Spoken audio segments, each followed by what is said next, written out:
तो question number हम second देखते हैं। सेकंड आपका यहाँ पे दिया है क्वेश्चन, चलिए क्वेश्चन मैंने बोर्ड पे लिख रखा है। दर्शाइए कि कोई भी धनात्मक विषम पूर्णांक, कोई भी धनात्मक विषम पूर्णांक 6q+1 या 6q+3 या 6q+5 के रूप का है, जहाँ q कोई क्या है, पूर्णांक है। q कोई क्या है, पूर्णांक है। अब यहाँ पे मेन बात समझिएगा, धनात्मक यानी प्लस में होना चाहिए, निगेटिव में नहीं होना चाहिए। विषम, विषम क्या होता है, जो दो से ना कटे, ऐसा नंबर जो दो से ना कटे वो क्या होता है, विषम होता है। तो ऐसा नंबर जो विषम हो, पूर्णांक हो, और कैसा दिखाना, 6q+1 6q+3 6q+5 के रूप का होता है, जहाँ q कोई क्या है, पूर्णांक। क्लियर है। तो ये 6q के रूप में क्या हो सकता है भैया, 6q के रूप में, यानी 6q का मतलब क्या, मुझे 6 के टर्म में दिखाना है, 6 के टर्म में दिखाना है। जैसे कोई संख्या मान लिया मैंने a है, कोई क्या है, a है। अब आपको ये a पता होता है कि क्या यहाँ पे a होता है, ये b होता है, और ये q, और जो बचता है वो r होता है। ये कंसेप्ट दिमाग में डाल लो, समझ में आ रहा, तभी समझ में आएगा। मैंने कहा ये a कोई नंबर है, यानी बीच वाला। अगर मैं इसको मैं 2 के टर्म में दिखाना चाहता हूँ, 2 के टर्म में दिखाना चाहता हूँ, तो a को मान लो मैंने कहा 15, इसको भैया 2 के टर्म में दिखाओ, तो मैं क्या करूँ, कहूँगा 2 गुणे 7, 2 7 14 प्लस का 1, हो गया कि नहीं हो गया। अब ये 2 के टर्म में 2 से गुणा किया तो ये b हो गया, 7 बार गया ये q हो गया, और प्लस का ये आया तो ये r हो गया, और ये a था, ये a = bq प्लस r हुआ कि नहीं हुआ, यानी 2 के टर्म में। मैं कह दूँ इसको 3 के टर्म में दिखाओ, इसी 15 को 3 के टर्म में दिखाओ, तो इस 15 को 3 के टर्म में कैसे करोगे, आप कहोगे 3 × 5, अब प्लस का 0, 3 × 5 = 15, धन 0 यानी 15 आ गया। मैं कहूँ इसी 15 को 4 के टर्म में करके दिखाओ, किसके टर्म में, 4 के टर्म में करके दिखाओ, तो आप क्या करोगे, इसको आप इसको कहोगे 4 गुणे 4 × 3 = 12, और प्लस का 3, 4 × 3 = 12, 3 15। अब यहाँ पे ये क्या है, a है, और 4 क्या है, b है, और ये आपका q है, और ये प्लस r, यानी bq प्लस r है कि नहीं। अभी 4 के रूप में है तो 4q प्लस r के टर्म में गया। मैं कहूँ 5 के टर्म में दिखाओ, 5 के टर्म में तो आप क्या कहोगे, 5 गुणे 3 प्लस का 0, 5 × 3 = 15। मैं कहूँ इसी 15 को 6 के टर्म में दिखाओ, तो आप क्या करोगे, 6 दूनी 12, और प्लस का 3। यानी आप किसी भी नंबर को किसी भी टर्म में दिखा सकते हो। तो अगर मैं मान लूँ ये a है, a को मुझे किसके टर्म में दिखाना, 6 के टर्म में दिखाना, तो मैं इसको क्या कर सकता हूँ, मैं इसको a = 6q+1 कर सकता हूँ। क्या, किस रूप में कर सकता हूँ, समझिएगा। देखो मेनली भैया एक बात समझ लो, करना क्या है आपको, जैसे मैंने कहा कोई धन पूर्णांक चाहिए, धनात्मक सम पूर्णांक, तो सम पूर्णांक क्या होगा, मैंने कहा 2q, q की वैल्यू कुछ भी हो सकती है। तो अगर 1 रखेंगे तो 2 × 1 = 2 होगा, 2 रखेंगे तो 2 दूनी 4 तब भी सम, 3 रखेंगे 3 दूनी 6 तब भी सम। अगर इसमें हम एक और ऐड कर दें, 2 दूनी 4 1 5, यानी एक ऐड करते ही विषम बन जा रहा है। अगर इसकी वैल्यू में 3 रखूँ, 3 दूनी 6 1 7 हो जाएगा, 4 रखूँ तो 4 दूनी 8 1 9, यानी +1 करते ही वैल्यू क्या आ जाएगी, विषम में आ जाएगी, यानी 2 से वो नहीं कटेगी। तो मुझे किस टर्म में लेके आना, 6 के टर्म में। तो मैं 6 के टर्म में कैसे कर सकता हूँ, एक कंसेप्ट मैंने पहले बताया तो समझ लेना उसको। जैसे मैंने कहा 7 है, क्या है, 7 है, इसको किसी संख्या से भाग देना है, मान लो मैंने 2 से भाग दिया तो 2 × 4 = 8। अब यहाँ पे जो रिमाइंडर बचेगा वो क्या होगा भैया, 1 आया, वो हमेशा किससे छोटा होगा, 2 से छोटा होगा कि नहीं होगा। मैंने कहा एक नंबर 7 है, 7 को 2 के टर्म में लिखो, इसी 7 को आप 2 के टर्म में लिखो, तो आप कहोगे 2 गुणे 4 और ये प्लस का 1, जहाँ पे आप कह सकते हो कि रिमाइंडर क्या होगा, आप गेस कर सकते हो क्या, रिमाइंडर क्या होगा, रिमाइंडर 2 से छोटा ही तो होगा, रिमाइंडर 2 से छोटा ही तो होगा, जिससे हम भाग देते हैं। अगर मैं यहाँ पे समझिएगा, मैं 5 से भाग दूँ तो 5 1 के 5, यहाँ पे क्या आएगा 2, अभी भी तो ये इससे छोटा ही है। यानी जो संख्या यहाँ होगी, जो शेषफल होगा वो हमेशा इससे छोटा होगा या 0 के बराबर हो गया, मैंने पहले ही बता दिया था। अगर बराबर होगा तो 5 से तो कट जाएगा, यानी हमेशा इससे क्या होने वाला, छोटा ही होने वाला है, और 0 तक। क्लियर है, चलिए अब इसी को समझना है। तो रिमाइंडर हमारा 1 2 3 4 तक हो सकता है। ठीक, दिया क्या है 6q के टर्म में, अगर ये 6q के टर्म में है तो इसका पूर्णांक क्या हो सकता है, a के संभावित मान, ध्यान देना। तो हम लिखेंगे यहाँ पे माना कोई, हल में भैया करना आपको, हल में धनात्मक पूर्णांक, कोई धनात्मक पूर्णांक बराबर a है, कोई धनात्मक पूर्णांक a है, हमें 6 के टर्म में लाना है, तो ये हमारा क्या होता है, भाजक होता है। 6 का मतलब क्या भैया, ये 6 है और ये q है, यहाँ पे a और यहाँ प्लस का जो रिमाइंडर बचेगा वो r, 6 के टर्म में लाना है। तो भाजक आपका क्या हो गया, 6 हो गया, भाजक क्या हो गया, 6 हो गया। और रिमाइंडर आपका क्या होगा, अगर हम r रिमाइंडर की बात करें तो 1 0 1 2 3 4 5 होगा कि नहीं होगा। 6 से भाग दोगे, 6 क्यू के टर्म में लाना है, 6 से भाग दोगे तो रिमाइंडर 5 तक ही तो बचेगा, 6 बचते कट जाएगा, यानी रिमाइंडर 0 1 2 3 4 शेष फल 1 से 5 तक बच सकता है, हाँ बच सकता है। तो a के संभावित मान क्या होगा, हम लिखेंगे a के संभावित मान, a के संभावित मान। तो a के संभावित मान क्या हो सकते हैं भैया, तो a जो आपका है a बराबर आप क्या कर सकते हो 6q प्लस 0, ये हो सकता है आपका, क्योंकि ये r होता है, r के स्थान पे क्या रखा हमने 0, r बराबर 0 रखने पर तो फाइनली क्या आ जाएगा भैया, r बराबर 0 रखोगे तो 6q ही तो है, कोई मतलब रहा इसका, 6q ही है। सेकंड क्या होता है, r बराबर 1 रखने पर तो 6q प्लस का 1 हो जाएगा। फिर देखते हैं 6q प्लस का रिमाइंडर क्या 2 रखेंगे, फिर a equal to 6q reminder 3, इसी तरह से 6q प्लस का 4 a equal to 6q plus का 5, यानी इतने रिमाइंडर हो सकते हैं, इतने संभावित मान भी यहाँ पे इसके आ गए हैं।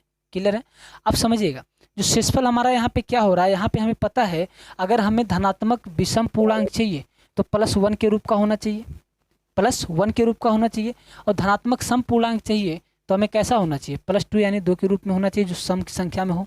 समझिएगा ये 6q क्या है, सम की संख्या है कि नहीं है, ये क्या है सम है, ये वाला पार्ट क्या है सम है, ये भी तो हम सम है। अगर 2 रखोगे 6 दूनी 12 2 14, 2 जोड़ने पे कब आता समझिए 1 3 5 7 9, जो विषम संख्याएं अगर वो जोड़ोगे तभी तो विषम प्राप्त होगा, सम संख्या जोड़ोगे तो सम ही तो आएगा।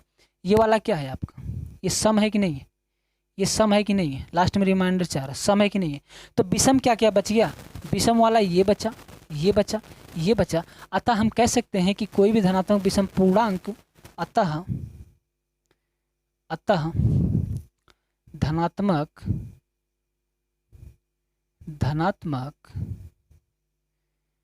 विषम पूर्णांक किसके रूप में होता भैया, यहाँ पे 6q प्लस 1 कामा सेकेंड क्या है 6q प्लस 3 व 6q प्लस 5 के रूप का होता है, के रूप का होता है। क्लियर है, और यही आपको प्रूव करना था 6q plus 1 6q plus 3 6q plus 5 के रूप का होता है।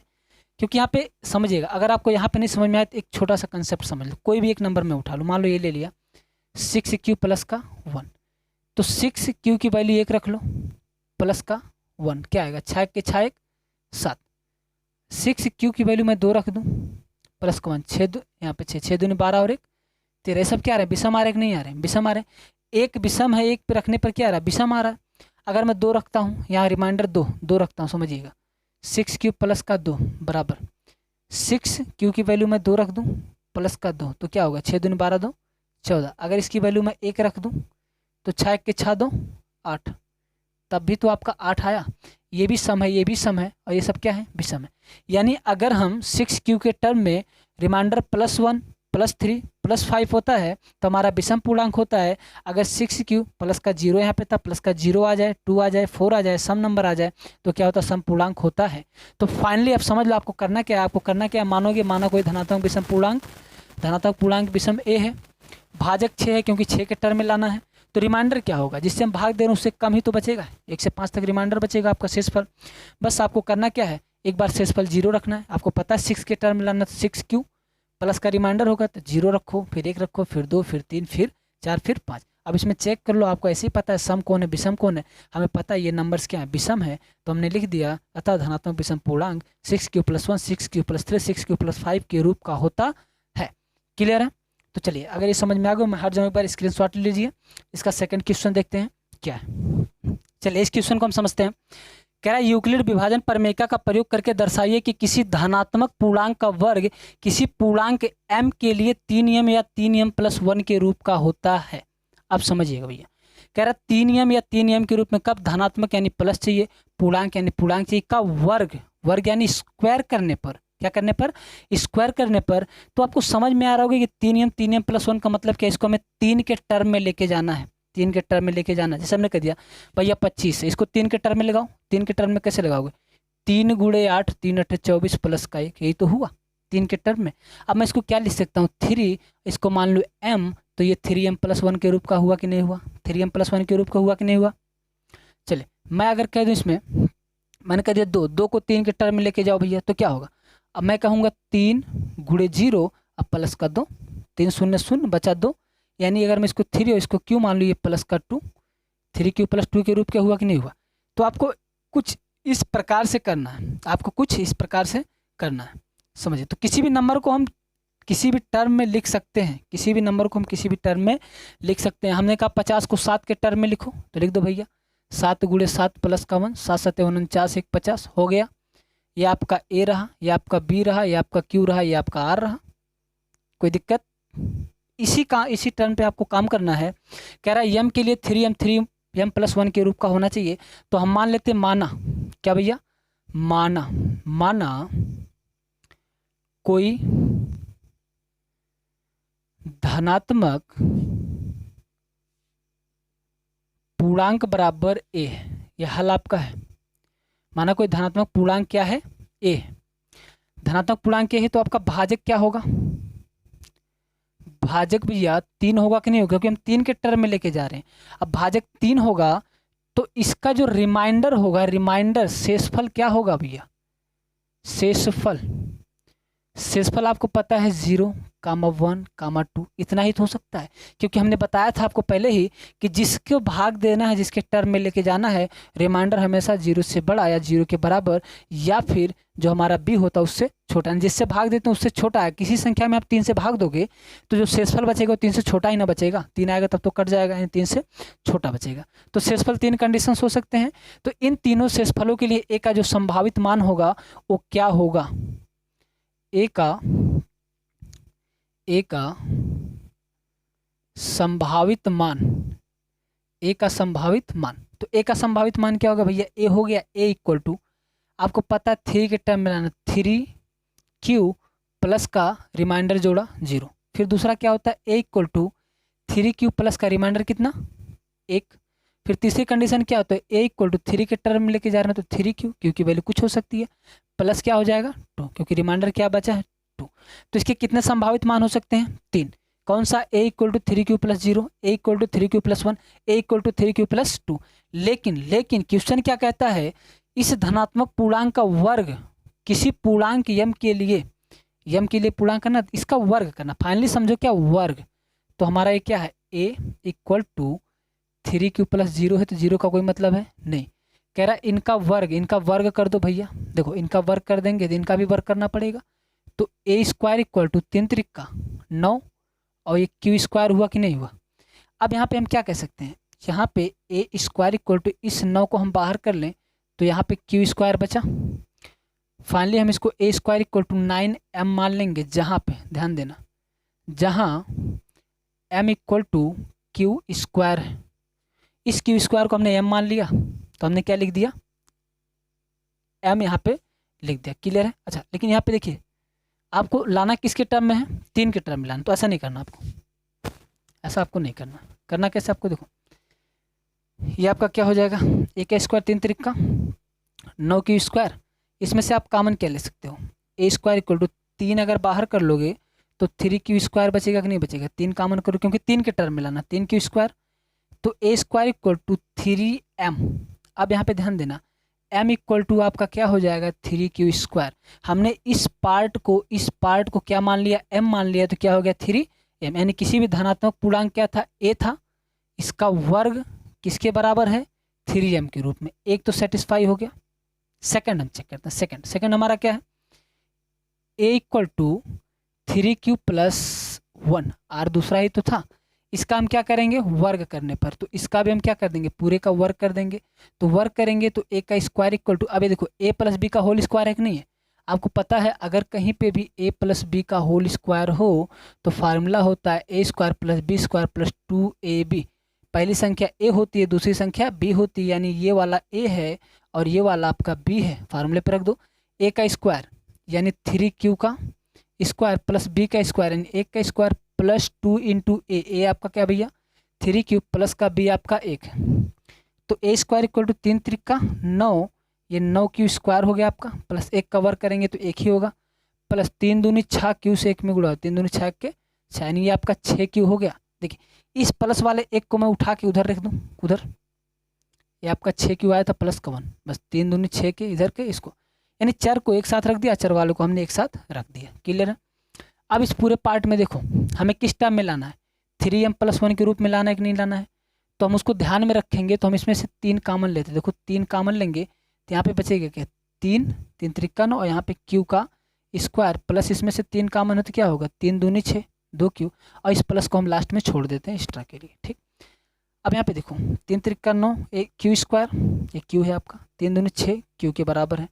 अब यहाँ पे हम क्या करेंगे, ए स्क्वायर इक्वल टू 3m+1 लिख देंगे। क्यों, अब यहाँ पे समझिएगा जो m की वैल्यू किसके बराबर हो गई 3q स्क्वायर प्लस का 2q, हमने इस 3q स्क्वायर प्लस 2q को क्या मान लिया m मान लिया, कोई दिक्कत है नहीं।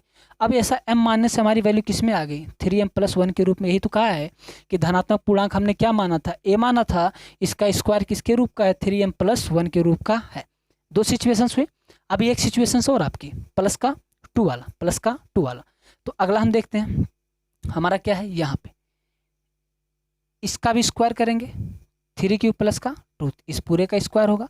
फार्मूला आपको पता है, ए का स्क्वायर इक्वल टू, अब ये a प्लस बी का होल स्क्वायर, a का स्क्वायर यानी 3q का स्क्वायर प्लस b का स्क्वायर यानी 2 का स्क्वायर प्लस 2 इंटू ए यानी a क्या है 3q प्लस इंटू बी आपका 2 है। तो a square equal to 3q का स्क्वायर करेंगे 3 त्रिका 9q स्क्वायर प्लस 2 दूनी 4 और प्लस का 2 3 6 दूनी 12q बचा, 12q बचा। अब समझिएगा इस 12q को मैं q वाले के पास रख दूँ, 4 को उधर कर दूँ, कोई दिक्कत है क्या, नहीं है। 12q प्लस का 4 मैंने बाहर कर दिया। अब समझना ए स्क्वायर इक्वल टू मुझे लाना क्या है 3 के टर्म में, तो मैं 3 कॉमन लूँगा इसमें से। अब अगर 3 कॉमन लूँगा तो 4 तो रह जाएगा, 4 रह जाए। समझिए यहाँ पे क्या है, अगर मैं 3 कॉमन लेता हूँ तो यहाँ पे 3q स्क्वायर बचा प्लस यहाँ पे 4q बचेगा, और यहाँ पे अगर मैं इसको बंद कर दूँ तो प्लस का क्या बच गया 4। अब यहाँ पे देखो हो गया गड़बड़, गड़बड़ क्या हुई, ये रिमाइंडर 4 बचाना, भाग तो हम 3 से दे रहे हैं, क्या पॉसिबल है कि जिससे हम भाग दें उससे भी ज़्यादा रिमाइंडर शेषफल बचे, पॉसिबल ही नहीं है। यानी हमें इसको कुछ करना पड़ेगा, हमें इसको कुछ करना पड़ेगा। तो हम इसको कुछ इस प्रकार से करते हैं कि जो 4 है ना भैया 4, इस 4 को हम यहाँ पे प्लस का 3 के रूप में तोड़ लेते हैं। इसको देखो इस 4 को हम क्या लिख दें 3+1 लिख सकते हैं कि नहीं लिख सकते, लिख दिया और बच गया प्लस का 1, और यहाँ पे भी बच जाएगा क्या 1। समझिए अगर आपको नहीं समझ में आया तो यहाँ पे समझो, ये प्लस का 4 था ना 4, ठीक, हम इसको क्या लिख सकते हैं 9q square plus 12q plus का 3 और ये प्लस का 1 हो गया ना, 3 प्लस 1 4। अब यहाँ पे समझो फाइनली आपका क्या होगा, ए स्क्वायर इक्वल टू, इसमें से 3 कॉमन ले लो भैया, 3 कॉमन लेंगे तो बचा क्या 3q स्क्वायर इसमें बचा, 3 चौके 4q इसमें बचेगा प्लस का, और यहाँ से 3 बाहर है तो 1 बचेगा, अपना स्थान 1 छोड़ के जाता, लास्ट में क्या बचा प्लस का 1 यहाँ पे। अब समझिएगा ए स्क्वायर इक्वल टू 3m+1, क्यों, where m equal to 3q square plus 4q plus का 1। अब यहाँ पे m की वैल्यू इतनी हो जाएगी, ये इतना मान किसका हो जाएगा m का, हमने इसको m मान लिया तो क्या बचा 3m+1। यानी अब भी क्या है धनात्मक पूर्णांक हमने क्या माना था a माना था, उसका स्क्वायर किसके बराबर है 3m+1 के रूप का ही है। क्लियर है। तो ये चीज़ आपको अच्छे से समझ में आ गई होंगी। तो हम मानेंगे क्या, देखो एक बार फिर से समझो, कह रहा 3 के टर्म में लाना है, तो 3 के टर्म में लाना तो रिमाइंडर 3 से छोटा होगा, रिमाइंडर क्या होगा 0 1 2 हो सकता है, उससे ज़्यादा नहीं हो सकता। ठीक है, तो हमारा पूर्णांक ए मान लिया, तो ए मान लिया तो रिमाइंडर 0 1 2 हो जाएगा। संभावित मान क्या हो सकता है, ए बराबर 3q प्लस 0 जोड़ दो, 3 के टर्म मिलाना, 3q प्लस 1 जोड़ दो, 3q प्लस 2, इतना ही तो जोड़ सकते हैं हम शेषफल, उससे ज़्यादा तो जोड़ नहीं सकते। कह रहा है इसका वर्ग करने पर, तो भैया इसका तीनों का हमने अलग अलग वर्ग कर दिया, और उसके बाद हमारे दिमाग में यही कैलकुलेशन चल रहा था कि हमें आगे 3 पकड़ना है, पीछे 1 पकड़ना है, बीच में सबको मान लेंगे क्या m। तो हमने वही काम किया, बीच वाले को हमने m मान लिया, 3 को कॉमन लाने का प्रयास किया, तो हर जगह हमारा क्या है 3 में 3m+1 के रूप का होता है। क्लियर है। चलिए इसको आप एक बार नोट कर लीजिए। चलते हैं अगले क्वेश्चन की तरफ, देखते हैं क्या। नेक्स्ट क्वेश्चन आपका क्या है, यूक्लिड विभाजन प्रमेयिका का प्रयोग करके दर्शाइए कि किसी धनात्मक पूर्णांक का घन 9m 9m+1 9m+8 के रूप का होता है। समझिएगा भैया, कोई भी धनात्मक पूर्णांक हम जैसे मानते थे, मान लेंगे क्या a, मान लेंगे क्या a, माना धनात्मक पूर्णांक बराबर है a का मतलब भैया ये जो यहाँ है, यहाँ b से भाग करेंगे, यहाँ q आएगा, यहाँ पे r बचेगा। तो ये जो r है ये इससे छोटा ही तो बचेगा, इससे छोटा ही तो बचेगा। लेकिन ये जो पार्ट कह रहा है धनात्मक पूर्णांक a, इसका घन का मतलब भैया 3 बार, हमने कहा 5 का घन, 5 का घन का मतलब क्या, 5 गुणे 5 गुणे 5 3 बार, 5 25 25 125। हमने कहा 2 का घन यानी 3, इसका मतलब क्या 2 गुणे 2 गुणे 2 2 दूनी 4 दूनी 8, ये होता है घन। यानी हमें इसका क्या करना है, घन करना है। समझ में आ गया, इसका क्या करना है, हमको घन करना है। घन करने के बाद हमें दिखाना है कि 9m 9m+1 या 9m+8 के रूप का होता है। तो चलिए देखते हैं इसमें क्या करना है आपको। धनात्मक पूर्णांक तो हमने a मान लिया, अब हमें इन तीनों के रूप में लाना है। एक बात बताओ भैया, ऐसा कौन सा नंबर है जिसका हम घन करने पे 9, क्योंकि समझिएगा 9 के रूप में है ना, यानी कॉमन तो आपको 9 ही लेना पड़ेगा।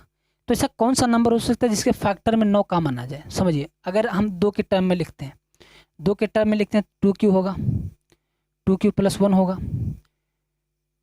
3q होगा, 3q+1, 3q+2, क्यों, क्योंकि 3 से छोटा है तो रिमाइंडर बचेगा। अगर 4 के टर्म में होगा तो 4q a के लिए संभावित मान जो होगा, 4q+1, 4q+2, 4q+3 और 4q+4 तो हो ही नहीं सकता, कट जाए। यानी जिस टर्म में लिखेंगे, 2 के टर्म लिखेंगे तो रिमाइंडर 1 तक बचेगा यानी 2 से छोटा, 3 के टर्म में लिखेंगे तो रिमाइंडर 3 से छोटा यानी 2 तक बचेगा, 4 के टर्म में लिखेंगे तो रिमाइंडर 4 से छोटा यानी 3 तक बचेगा। इतना क्लियर है।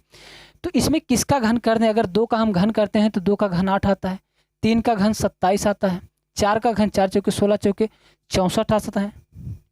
2 के रूप में लिखेंगे तो 2 का घन 8, 4 के रूप में लिखेंगे तो 4 का घन 64, 3 के रूप में लिखेंगे 3 का घन 27। ठीक है, इसी तरह से आप 5 का रखोगे तो 5 का घन 125, 6 का घन 216, 6 का अगर रखेंगे तो 6 36, 6 का 216 होगा।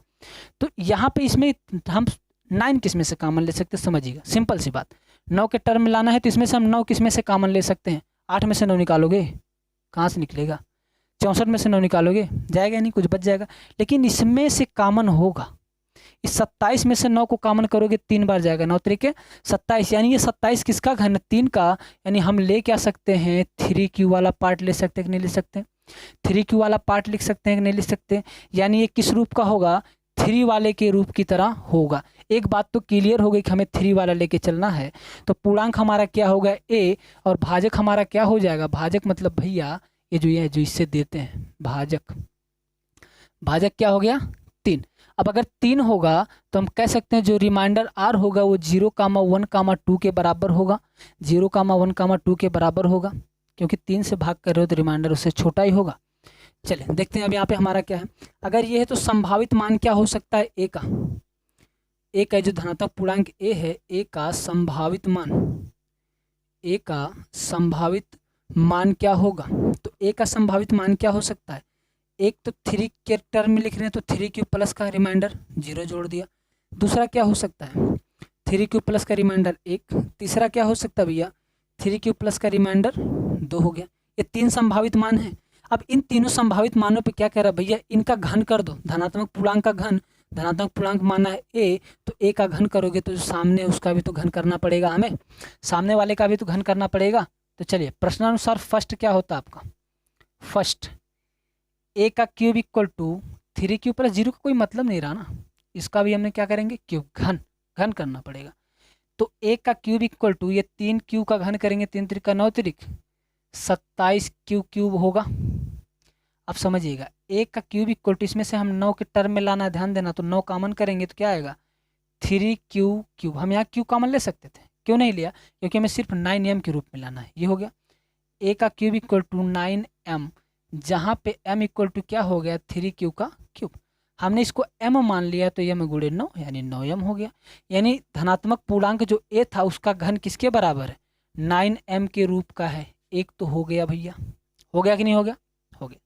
सेकंड चलते हैं, सेकंड क्या है आपका, second A equal to 3 cube plus remainder क्या 1, ये वाला। इनका घन करने पर, तो यहाँ लिख देना घन करने पर, तो घन भैया इधर पूरे का होगा, घन करने पर ए का घन। अब समझिएगा ये ए प्लस बी, यहाँ तो अकेला था तो आपने कर लिया, ये प्लस ए प्लस बी के रूप में, तो इसका फार्मूला आपको पता होगा। अगर कहीं पे ए प्लस बी, समझिएगा ए प्लस बी का होल क्यूब हो तो फार्मूला होता है A cube plus B cube plus 3a square B plus 3ab square. Clear है, 3ab स्क्वायर ये फार्मूला होता। ये वाला पार्ट आगे का ए कहलाता है, दूसरा पार्ट बी कहलाता है। जहाँ ए है वहाँ 3 क्यूब रख दो, जहाँ बी है वहाँ 1 रख दो। चलो, ए का क्यूब यानी 3 क्यूब का क्यूब प्लस बी का क्यूब यानी 1 का क्यूब प्लस 3 इंटू ए स्क्वायर, ए क्या है आपका 3 क्यूब यानी इसका स्क्वायर, इंटू में बी क्या है 1 प्लस का 3 इंटू ए आपका 3 क्यूब है और इंटू बी स्क्वायर, बी क्या है ए का स्क्वायर। चलिए फार्मूला आपको पता होगा, मैं ये मान के चलता हूँ। 3 क्यूब का क्यूब करोगे 3 त्रिक 9 त्रिक 27 क्यूब बचेगा, प्लस 1 का क्यूब करोगे तो 1 ही आएगा, प्लस ये देखो 3 त्रिक का 9, 9 क्यूब 9 त्रिक 27 1 के 27, देखो 3 क्यूब का स्क्वायर करोगे 3 त्रिक का 9 क्यू स्क्वायर 9 त्रिक 27 1 के 27, यानी क्या आएगा आपका 27 Q square, 27 Q square plus यहाँ पे 1 कवर करोगे 1 ही होगा, 3 त्रिक का 9 1 के 9, यानी ये क्या हो गया 9 क्यू। अब यहाँ पे समझिएगा, यहाँ भी क्यू यहाँ भी क्यू यहाँ भी क्यू, तो क्यू वालों को एक पास कर दो। ये भैया जो एक अकेले महाराज बैठे इनको बाहर कर दो, अचर पद को हटाओ, चर पद को साथ में रखो। चलो अब ए क्यूब बराबर समझिएगा इस पूरे पार्ट में 27 27 9, 9 कॉमन हो सकता कि नहीं हो सकता, बिल्कुल होगा। 9 को कॉमन करेंगे तो यहाँ क्या बचेगा 3 क्यू बचेगा, प्लस 9 को कॉमन करेंगे तो 3 क्यू स्क्वायर बचेगा, प्लस 9 को कॉमन करेंगे तो केवल क्यू बचेगा क्योंकि एक ही बार में तो जाएगा, और ये प्लस का लास्ट में 1 बच गया आपका। अब समझिएगा A Q equal to 9m plus 1 हमने रख दिया, और हमने कहा कि m equal to 3 Q plus 3 Q square plus का क्यू है। ये जो इतना पार्ट है इस पूरे पार्ट को हमने क्या मान लिया m मान लिया, हमने यहाँ पे लिख भी दिया m बराबर इतना है। अब भैया इतना m है तो 9 इसको बोले m, 9m धन 1 यानी 9m प्लस 1 के रूप का हुआ कि नहीं हुआ, 9m प्लस 1 के रूप का हुआ कि नहीं हुआ। मेन कंसेप्ट आपको यही समझना है कि हमें 9 को कॉमन लेके चलना है और 1 को उधर में छोड़ना है। क्लियर है, ये समझ में आ गया। चलिए थर्ड वाला देखते हैं, लास्ट वाला, लास्ट भी तो अभी आपका है, ये थर्ड स्टेज। थर्ड क्या आपका A cube equal to 3 cube plus 2, इसका भी तो हमें क्यूब करना पड़ेगा, इसका भी तो हमें क्यूब करना पड़ेगा। तो क्या होगा हमारा ए क्यूब इक्वल टू ए का क्यूब, मैं डायरेक्ट कर रहा हूँ समझिएगा, ए का क्यूब यानी 3 क्यूब का क्यूब करोगे 3 त्रिक का 9 त्रिक 27 क्यूब होगा, प्लस का बी का क्यूब यानी 2 दूनी 4 दूनी 8, प्लस का 3a स्क्वायर बी, ए क्या है 3 3 त्रिक का 9 9 दूनी 18 और 18 तियाँ 54 क्यू स्क्वायर हो जाएगा प्लस, ठीक है। इसके बाद होता है 3ab स्क्वायर, 3ab स्क्वायर 3 3 त्रिक का 9 और बी का स्क्वायर 2 4 9 चौक के 36 क्यू, क्या हो जाएगा 36 क्यू हो जाएगा। क्लियर है इतनी सी बात। भैया कुछ नहीं, फार्मूला हमने डायरेक्ट कर दिया, जो यहाँ पे ए प्लस बी का होल की बेस अब था ना, यहाँ पे आपने ऐसे किया था, डायरेक्ट हमने फार्मूले पे इसे ये ए है और ये बी है, फार्मूले पे रख दो इतना आ जाएगा। क्लियर है। अब यहाँ पे देखो जो 8 प्लस का है ये बीच में क्या कर रहा है, इसको हम साइड में कर देना, कोई दिक्कत है क्या, नहीं है। और मैं दिख रहा हूँ वहाँ 8 के रूप में लेके आना है, तो इस पार्ट में से हम कुछ कॉमन ले सकते हैं क्या, ए क्यूब 27 54 36 सब में 9 है, देखो 9 को कॉमन लेंगे तो यहाँ पे बचेगा क्या 3 क्यू स्क्वायर, एक क्यूब है आपका 3 क्यूब प्लस का 9 7 54 है तो 9 छक 54 6 क्यू स्क्वायर प्लस 36 है तो 9 चौके 36 और ये प्लस का 8 उधर बाहर छोड़ दो। अब आपका फाइनली क्या आ गया A cube equal to 9m plus का 8 वेयर m इक्वल टू, ये जो m हमने रख दिया क्या है आपका 3 क्यूब प्लस का 6 क्यू स्क्वायर और ये प्लस का 4 क्यू है। यानी फाइनली हमारा आंसर क्या आ गया ए का क्यू जो कि हमने पूर्णांक ए माना था उसका घन किसके बराबर 9m प्लस 8 के रूप का है। तो यहाँ से हमने तीनों चीज़ें देख ली, क्या क्या देखा 9m plus 1 9m plus 1 9m plus 8 के रूप के लाना था।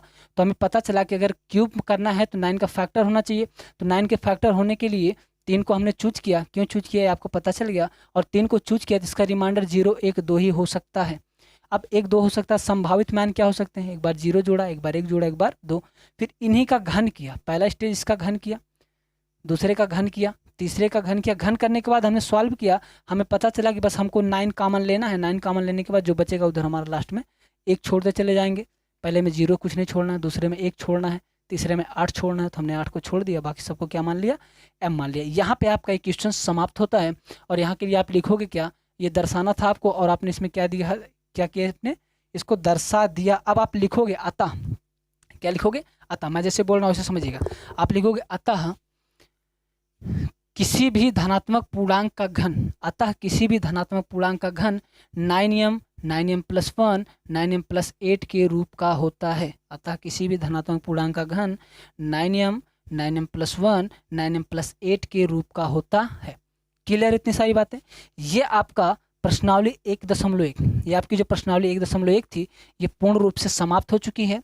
तो अब हम कल के वीडियो में देखेंगे आपका 1.2, तो 1.2 को हम कंप्लीट कर लेंगे, ठीक। जो भी समय लगेगा 1.2 को हम कंप्लीटली सीख जाएंगे। ओके, तो आज के लिए बस इतना ही। एक बात और आपको बता दूं बच्चों, ये जो चैप्टर है आपका फर्स्ट, ये बहुत ही इंपॉर्टेंट है, ज़रूरी भी है आपको, ठीक है, सीखना भी ज़रूर था। इसलिए मैंने आपको बहुत ही आराम से और बहुत ही विधिवत समझाने का प्रयास किया कि सारी चीज़ें आपको समझ में आ जाए।